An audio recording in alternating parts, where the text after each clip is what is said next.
Selam arkadaşlar. Herkesi hoş gördük.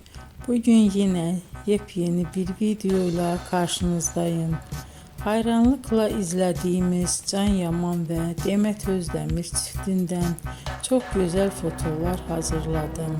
Onlar Erkenci Kuş dizisinde Can ve Sənem karakterlerine hayat vermiştiler ve herkesin beğenisini kazanmıştılar. Biz de sizler için onların özel fotolarını hazırladık.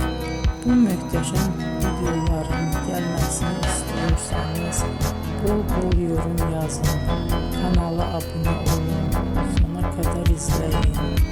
İzleyen herkese teşekkür ederim.